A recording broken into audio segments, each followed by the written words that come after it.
Question. Thank you, Master. This is a question that arose while studying with Zhongbeop family members in Italy. You gave an interesting teaching that the moment a baby is born and cries, the soul enters and the energy of the mind is generated. In cases where a newborn is declared dead at birth but then revives shortly after, is this because the soul became aware? If the soul arrives late, is there a possibility of damage to the soul or the body? We seek your wisdom on this. Answer. Yes, it is because the soul became aware. The answer is soul awareness. When a human is born, it is not yet a human. It is just a living creature. When a birth occurs, something called CHEON, spirit soul, must enter. Without this spirit entering, the body will soon lose energy and appear lifeless. It just departs. But then, just as they prepare to declare it a corpse, the spirit hurriedly returns. When a baby is born and doesn't cry, they slap the baby's bottom. Why?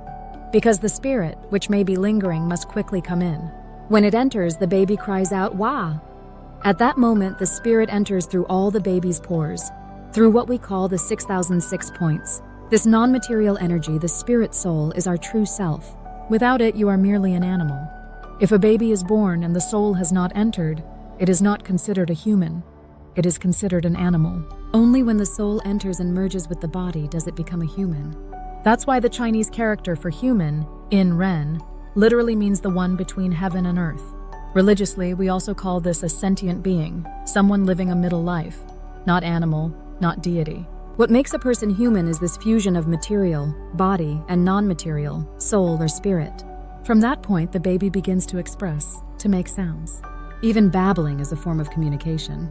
As this continues, the child begins to understand, learns language, and develops cognition far beyond that of animals.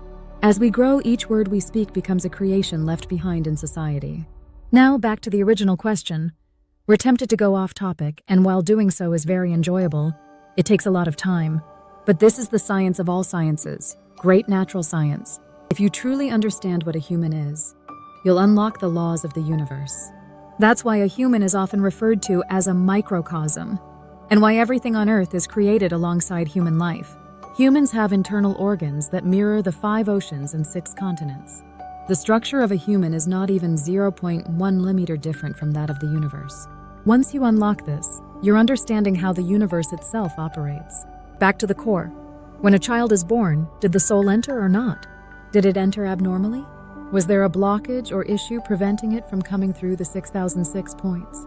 Conditions such as congenital deformities or underdeveloped features already begin at the moment the soul enters the body.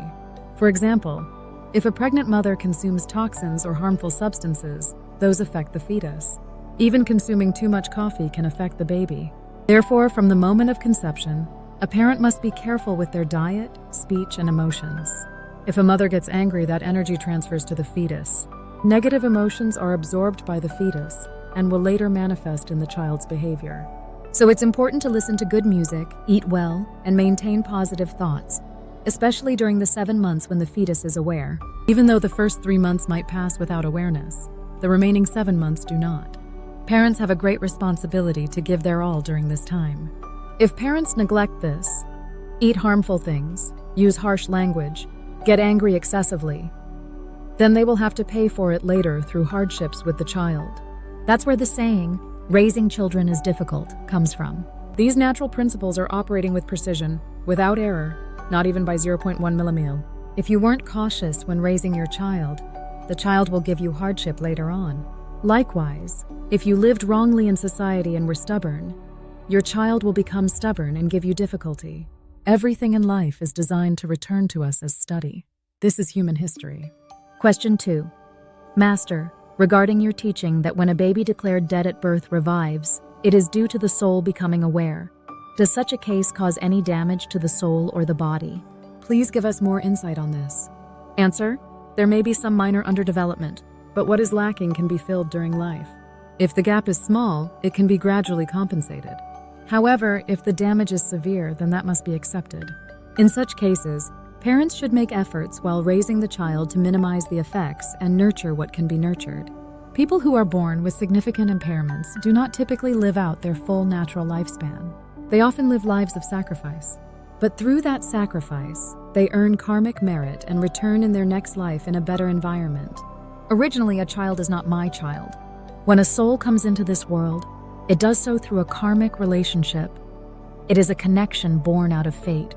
If that soul sacrifices itself and departs early, it will be reborn into better conditions. Everything continues in this cycle. No soul is truly our own. All souls are spirits of nature. These spirits come and go, learn together with us, act with us, and help us resolve our accumulated karmic energies. This is what we call reincarnation, a concept beautifully named and explained. Therefore, we must do our best to learn and fulfill what we need to in this lifetime. When we eventually leave the body behind, we must carry this growth within our soul. Those who sacrifice themselves and the families they leave behind will be given better opportunities in their next life. And the living must work even harder to fulfill that karmic merit on their behalf. That's why it's not something to grieve endlessly. A soul that has made a sacrifice will be rewarded with a better rebirth. We must support that journey through our efforts and commitment. So don't despair or feel helpless. Let the sacrifice be one that bears fruit in the future. This is how we should view it. Topic: when does the soul enter the body? Understanding cases of babies declared dead at birth who revive. 1. When does the soul enter a newborn? A baby is not truly human just by being born. It becomes human only when the soul, spirit, enters. If a baby doesn't cry immediately, doctors stimulate the body, like tapping the bottom, to help the soul enter. The baby's cry is a sign that the soul has entered the body. The soul enters through an energetic pathway called 6006 points, representing the pores. 2. What happens when a baby is declared dead at birth, but comes back to life? This is a case of the soul delaying its entry or being slow to awaken. When preparations are being made for the body, the soul rushes in, and the baby suddenly comes to life. This means the soul's perception or awareness was delayed. 3. Does this cause damage to the soul or body? There can be some minor physical or mental damage due to the delay. If the damage is small, it can be healed through life experience and effort.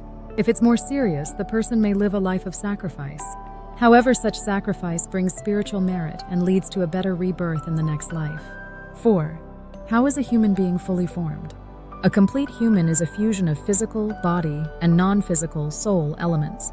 The baby in the womb is deeply affected by the mother's emotions, food, words, and energy. For example, stress, anger, harsh words, or harmful substances influence the baby's energy and growth. That's why a mother must live mindfully and gently during pregnancy. 5. Children are not ours. A child comes to us by karmic connection, not ownership. Each child is a spiritual being who comes into our life to learn, grow, and help us resolve karma. If a child's life involves sacrifice or early death, it's not a tragedy. It is part of a greater spiritual journey. That child's soul will reincarnate into a better life, and the family can help fulfill the meaning of that sacrifice by living meaningfully. At the gate of 6006. It was a quiet night in the hospital delivery room. The soft light hummed above, and winter rain tapped gently against the windows. Hyunju's breathing was heavy, sweat beading on her forehead as nurses and doctors moved swiftly. The baby was finally born, but silence followed. No cry. Something's wrong, the midwife whispered. Medical staff quickly gathered. They wiped the baby, stimulated the body, waited, but no heartbeat, no breath. I'm sorry, the doctor said gently. No vital signs. Time of death. Hyunju stared, dazed, at the lifeless infant. Her husband, Jun-ho, collapsed into a chair, eyes wide with disbelief. Then suddenly, as the doctor moved to cover the baby with a cloth, "Wah!" A small, unmistakable cry pierced the room. "He's breathing! We have a heartbeat!" The room burst into action again. A miracle.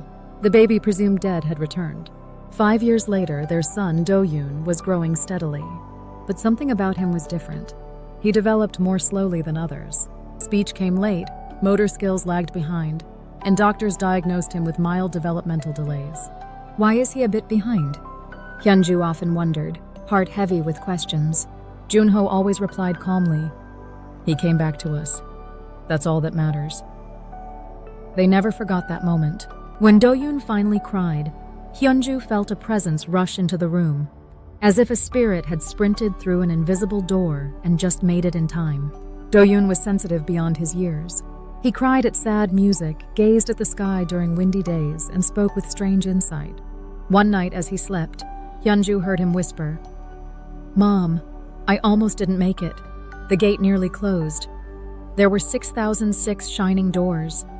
6,006? She murmured, startled. She remembered reading an ancient script describing how the soul enters the body through 6,006 pores, an energetic pathway of life. Do-yoon often said strange things. I heard you when I was in your belly. I felt your sadness. I was scared. I couldn't find the way in, but someone called me back. When Do-yoon turned 10, he told his mother, "Next life, I won't be your son, I'll be your friend." "Why?" she asked, smiling. "So I can be there when you're sad," he said earnestly. Tears welled in her eyes. He was not just a child.